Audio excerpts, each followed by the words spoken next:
Hello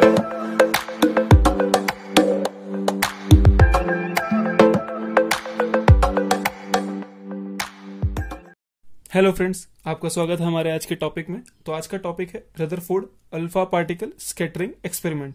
तो सबसे पहले अल्फा पार्टिकल्स में क्या क्या चीजें होती है। अल्फा पार्टिकल्स +2 चार्ज वाला होता है कि नहीं।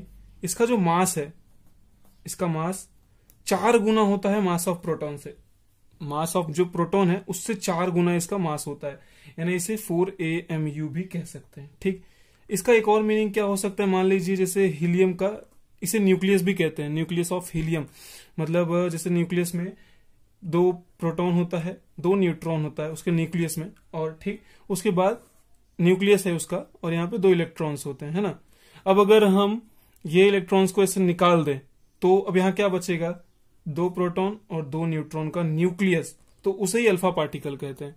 तो मास कैसे 4 गुना, वो +2 न्यूट्रॉन। अभी ये तो हमें पता है क्योंकि न्यूट्रॉन अब तो हमें मालूम है न्यूट्रॉन होते हैं, उस टाइम पे मालूम नहीं था। तो उन्होंने अल्फा पार्टिकल्स लिया जिसका मास क्या होता है, मास ऑफ प्रोटॉन से 4 गुना ज्यादा होता है। ठीक, तो इसे कहते हैं अल्फा पार्टिकल्स। अब ये एक्सपेरिमेंट हुआ कैसे, वो आप थोड़ा जान लें। तो रदरफोर्ड बहुत ही अमीर साइंटिस्ट थे, वे ज्यादातर रेडियो एक्टिव रेस के ऊपर ही एक्सपेरिमेंट कर रहे थे। तो एक बार क्या हुआ, उनकी टीम ने उन्हें आके रिपोर्ट किया कि सर जैसे ऐसा हो रहा है कि अल्फा पार्टिकल्स को जब हम सोने की जब प्लेट पे, मतलब जो शीट होती है पतली सी फॉइल पे, जब उसको पास करते हैं तो सारी की सारी रेज उन्होंने ऑब्जर्व किया, उनकी टीम ने, कि सारी की सारी रेज बाहर चली जा रही है।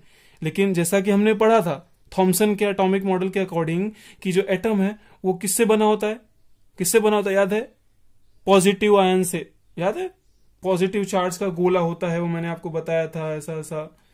तो देखा जाए तो जब अगर ऐसा है तो अल्फा पार्टिकल्स को क्या होना चाहिए था, अल्फा पार्टिकल्स को टकरा के वापस आ जाना चाहिए था। ठीक, अगर थॉमसन का एटॉमिक मॉडल सही था तो अल्फा पार्टिकल भी पॉजिटिव चार्ज गेन किए हुए, मैंने बताया +2 चार्ज है, तो उनको भी उनसे टकरा के वापस आ जाना चाहिए था, किसी एंगल पे मुड़ जाना चाहिए था, लेकिन ऐसा हुआ नहीं। ठीक, उनकी टीम ने उन्हें रिपोर्ट किया कि सारी की सारी अल्फा पार्टिकल्स जो हैं वो पास हो जा रही हैं उनमें से। ठीक, तो अब उन्होंने बोला ठीक है चलो एक्सपेरिमेंट करते हैं इस पे। तो भाई अमीर तो थे ही, कितना टाइम लगता, तो उन्होंने एक्सपेरिमेंट किया। आइए अब उस एक्सपेरिमेंट को देखते हैं। तो ये था वो एक्सपेरिमेंट। यहाँ पे उन्होंने एक रेडिएशन सोर्स रखा था, ये एक बॉक्स था लेड का, ये जो बॉक्स है वो लेड की बॉक्स है, उसके अंदर उन्होंने रेडियम रखा। ठीक, रेडियम क्या होता है, रेडियो एक्टिव एलिमेंट है, उन्होंने रखा उसमें। फिर यहां से अल्फा पार्टिकल्स की बीम निकली, ये मैंने रेड लाइन से डिनोट किया है, अल्फा पार्टिकल्स की बीम निकली। और ये जो येलो है ये गोल्ड फॉइल है, फॉइल मतलब बहुत ही छोटी थैली टाइप की, एकदम पतली झिल्ली, वहां पे उन्होंने ये रखा।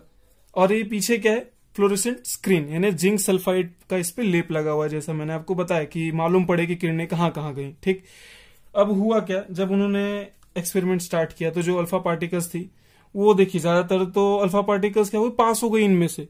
ये जो गोल्ड की शील्ड जो फॉइल था उसमें से पास हो गई, कुछ थी जो अलग अलग एंगल पे मुड़ गई, है ना। देखिए मैंने आपको बताया डायग्राम पे, वो मालूम कैसे पड़ा, पीछे क्या लगा रखा है, फ्लोरोसेंट स्क्रीन, जो कि जिंक सल्फाइड का बना हुआ है। तो उस पर प्रकाश आया, चमकने लगा, तो इसका मतलब कि कभी यहां चमका, कभी यहां चमका, कभी यहां चमका, और ज्यादातर तो सीधे ही चले गए। तो उनको ख्याल तब यहां से देखिए कि थॉमसन का जो एटॉमिक मॉडल था वो फेल कर रहा है, क्योंकि उनके हिसाब से तो जो एटम है उसमें हर जगह पॉजिटिव आयंस फैले हुए, पॉजिटिव चार्ज यानी प्रोटॉन से हर जगह। अगर ऐसा होता तो जो अल्फा पार्टिकल्स था वो पास ही नहीं होता ना इनमें से, पास कैसे होता, क्योंकि जब दो सेम चार्ज वाले जब टकराएंगे तो जाहिर सी बात है रिपल्सन होगा, वो लोग एक दूसरे को पीछे धकेलेंगे, तो ये पीछे आ जानी चाहिए, लेकिन ऐसा हुआ नहीं। हुआ क्या, पास हो गई, या फिर किसी एंगल से चली गई। तो उनका माथा ठनका, भाई ये क्या हो रहा है। अब उन्होंने फिर क्या देखा, एक बार आप ये चीज देखिए असलियत में वहां हुआ क्या। ये मान लीजिए ये एटम है गोल्ड का, वही जो सिल्वर मैंने रखा वहां पे, गोल्ड का जो फॉइल है उस पे। तो ज्यादातर अब देखिए उन्होंने ऐसा इमेजिन किया कि जरूर यहां जैसे कि सबसे पहले तो एटम खाली होगा पूरा, तभी तो उसमें से पास हो जा रही है। उसमें बीच में कोई एक ऐसी जगह है जहां पे पॉजिटिव चार्ज वाला कुछ है, तभी तो अल्फा पार्टिकल पॉजिटिव थी, पॉजिटिव टकरा गए। ये देखिए यहाँ पे लार्ज डिफ्लेक्शन हुआ, a beam of alpha particles, ये हो गई क्या अल्फा, ये अल्फा पार्टिकल का सोर्स है, ठीक। और ये अबीम, ये अल्फा पार्टिकल्स हैं। अब क्या हुआ होगा, उनके मन में आया कि जाहिर सी बात है जब सारी की सारी रेज निकल जा रही हैं, कुछ कुछ कोई कोई एक एंगल पे मुड़ जा रही हैं, तो उन्होंने ऐसा सोचा एंगल पे कब मुड़ेंगी, जब उनके रास्ते में कोई पॉजिटिव चार्ज वाला हो। इसका मतलब कि पॉजिटिव चार्ज जो है, यानी जो प्रोटॉन्स हैं वे हर जगह फैले नहीं है। फैले होते तो जाहिर सी बात है सारी की सारी जो रेज थी वो डिफ्लेक्ट करती कोई कोई एंगल पे, लेकिन 99.99 रेज जो थी वो पास हो जा रही थी, ज्यादातर रेज पास हो रही थी, या फिर किसी की देखिए यहाँ पे किसी न किसी एंगल पे डिफ्लेक्ट कर रही थी। यहाँ पे देखिए किसी न किसी एंगल पे डिफ्लेक्ट कर रही थी। यहाँ मैंने एक लाइन लिखी है, most of the alpha particles pass straight. ज्यादातर अल्फा पार्टिकल्स, मतलब ये तो मैंने दो ही बनाया, ज्यादातर ऐसे ही पास हो जा रही थी।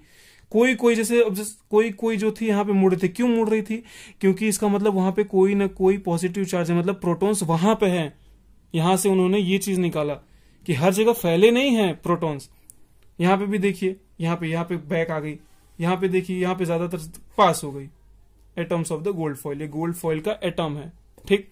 अब उनमें से भी बहुत ही कम थी जो वापस बैक हुई, मतलब 180 डिग्री, मतलब जैसे गई वैसे ही, जैसे गई वैसे ही वापस आ गई। ऐसी कितनी थी, लगभग 20,000 जब रेज गई, उनमें से एक रे ऐसी थी जो वापस ऐसे लौट रही थी। मतलब सोचो कितना छोटा जगह होगा वो, मतलब कितनी छोटी सी जगह होगी वो, है कि नहीं। मान लो एक बहुत ही बड़ा गोला होगा एटम का, मैं ऐसा इमेजिन करा रहा हूं, और यहाँ पे कितना छोटा सा जगह पे वो होगा। तभी ना ज्यादातर जो रेज थी अल्फा पार्टिकल्स की वो निकल जा रही थी। जो जैसे ही कोई यहाँ पे टकराती वो ऐसे मुड़ गई, कोई यहाँ पे टकरा के ऐसे मुड़ गई, कोई ऐसे जा रही थी ऐसे मुड़ गई, है कि नहीं। लेकिन ज्यादातर रेस पास हो रही थी। इसका मतलब एटम्स, अब उनके अकॉर्डिंग क्या हुआ, इसका मतलब एटम्स खाली है, उसमें इतना कुछ नहीं, बीच में कोई एक ऐसी जगह है जो कि जिससे डिफ्लेक्ट हो रही थी रेस, है कि नहीं। अब उनका कंक्लूजन उन्होंने क्या क्या निकाला, आइए वो एक बार देखते हैं। सबसे पहले आपको समझ में आएगा अच्छे से। तो पहला कंक्लूजन क्या निकला, नियरली 99.99% अल्फा पार्टिकल्स पास स्ट्रेट, मतलब ज्यादातर जो अल्फा पार्टिकल्स थी वो एक ही डायरेक्शन में पास हो गई, मतलब जैसे ही गई वैसे ही निकल गई। मैंने आपको दिखाया है कि नहीं, ये देखिए ज्यादातर रेज जो थी डायरेक्ट पास हो गई, है कि नहीं। अब दूसरा पॉइंट उन्होंने क्या देखा, some of the alpha particles deflected by small angles, मतलब उन्होंने देखा कुछ जो अल्फा पार्टिकल्स थे वे कुछ एंगल से डिफ्लेक्ट हो रहे थे। अब सोचो कि उन्हें कैसे मालूम पड़ा कि भाई, क्योंकि हमने तो सामने ही फ्लोरोसेंस का वो मटेरियल लगा के रखा था जिससे सामने जाने पे चमकती थी, तो उन्हें कैसे मालूम पड़ा कि कुछ रेज जो थी वो डिफ्लेक्ट कर रही थी। तो मान लो ये सोर्स है बीम का, यहां से अल्फा पार्टिकल्स निकल रही थी, ठीक। ये रही वो शीट जहां से पास हुई, यहां पे हमने फ्लोरोसेंट मटेरियल लगाया था जो मान लो अलग अलग एंगल पे गई तो ऐसे ऐसे हुआ। तो असलियत में क्या हुआ था, असलियत में उन्होंने पीछे भी लगा रखा था यही सेम मटेरियल। अब सोचो जब यहां से टकरा के बैक जाएगी तो यहां पे आएगा ना, तो जब यहां पे भी उन्हें डॉटेड मिला, मतलब यहां पे भी जो शीट थी वो चमक रही थी, इसका मतलब सामने भी जो अल्फा पार्टिकल्स थे वो जा रहे थे और पीछे भी वो अल्फा पार्टिकल्स आ रही थी।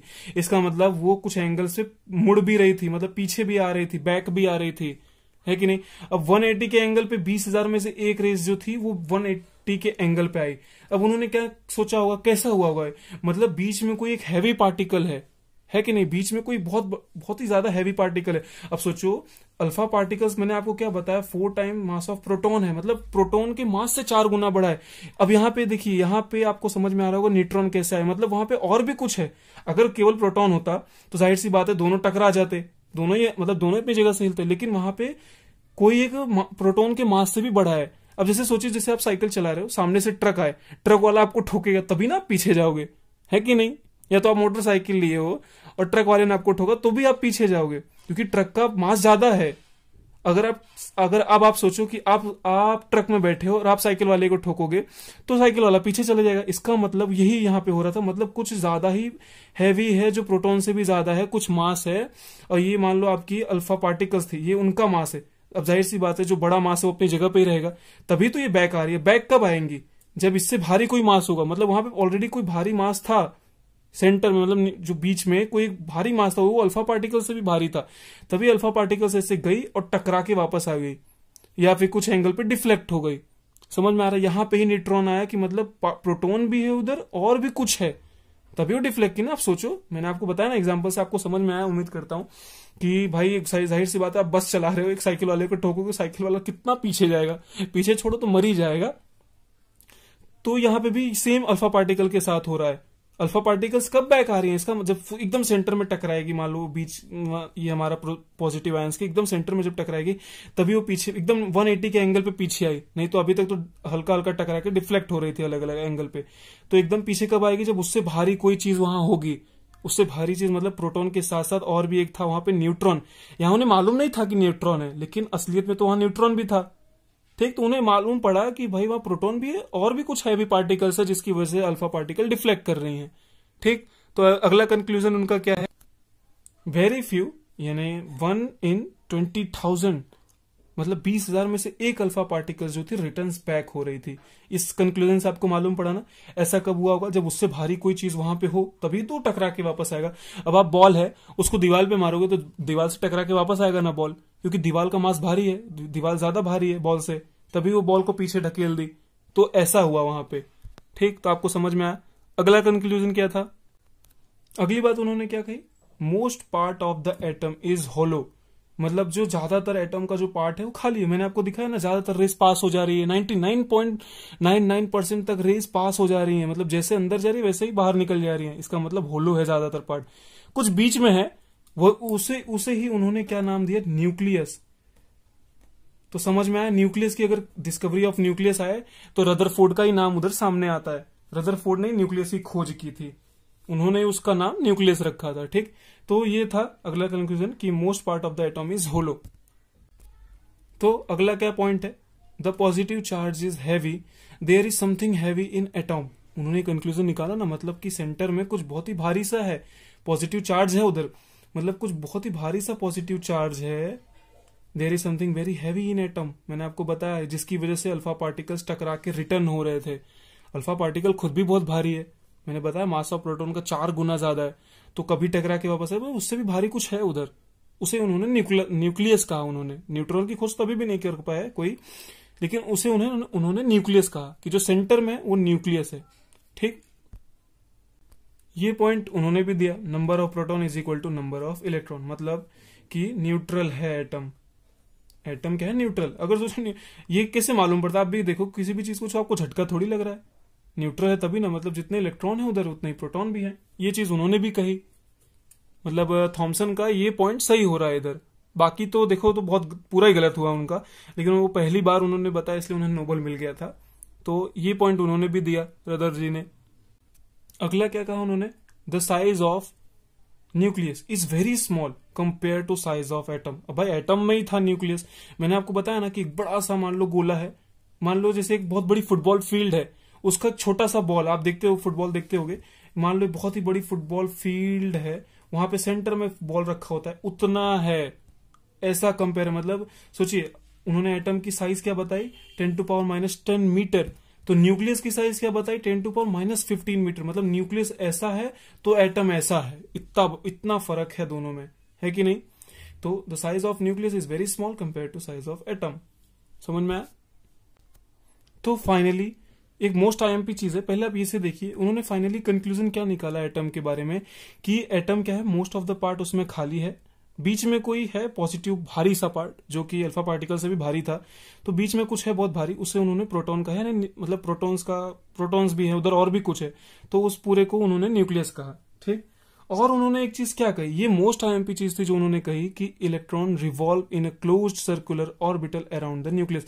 उन्होंने कहा कि न्यूक्लियस के चारों ओर जो इलेक्ट्रॉन्स है, मान लो जो भी जितने भी हैं, वो चारों ओर ऐसा घूमते हैं, जैसे मान लो सन है, सन के आसपास सारी पृथ्वी, मतलब पृथ्वी भी चक्कर लगाती है और भी ग्रह से ऐसे चक्कर लगाते हैं। ठीक, तो ऐसे इलेक्ट्रॉन्स भी अलग अलग ऑर्बिटल में उसके चारों ओर चक्कर लगाते हैं, किसके, न्यूक्लियस के एकदम। इसे सोलर सिस्टम भी कहा जाता है, सोलर सिस्टम फॉर एटम। ठीक, क्योंकि ये इसी से कंपेयर होता है, ये सन है, ये फिर ऐसे ऐसे बहुत सारे ग्रह है, पृथ्वी, बुध, ऐसा ऐसा, तो उन्होंने इसे ऐसे कंपेयर किया। अब आप सोचिए कि सर कैथोड रे, मतलब सॉरी कैथोड रे नहीं, अल्फा पार्टिकल के यूज से, मतलब उन्होंने अल्फा पार्टिकल का एक्सपेरिमेंट किया। इससे ये सारी चीजें तो क्लियर होती है कि एटम खाली है, बीच में कोई मास है हैवी सा पॉजिटिव चार्ज लिए हुए, ठीक, वो अल्फा पार्टिकल से भी भारी है, मतलब उसे न्यूक्लियस कहा, ठीक है। न्यूट्रॉन की खोज अभी नहीं हुई, लेकिन वहां न्यूट्रॉन्स हमें मालूम पड़ा, और इलेक्ट्रॉन्स है उसके आसपास, ठीक है। आपको ये कैसे मालूम पड़ा इस एक्सपेरिमेंट से कि इलेक्ट्रॉन्स उसके चारों ओर घूम रहे हैं? मैंने ये लिखा ना, close circular orbital around the nucleus, मतलब न्यूक्लियस के चारों ओर घूम रहे हैं। ये इस प्रैक्टिकल से कैसे मालूम पड़ा? तो भाई सोचो, आप ही सोचो, हम कल बताएंगे, क्योंकि वीडियो लंबी हो रही है। तो तब तक के लिए बने रहिए, कल इसका मैं आंसर आपको दूंगा, लेकिन आप खुद भी ढूंढे तो अच्छी बात है। तो अगर आपको ये वीडियो अच्छी लगी हो तो प्लीज इसे शेयर करें, लाइक करें एंड सब्सक्राइब जरूर करें। तो बाय बाय।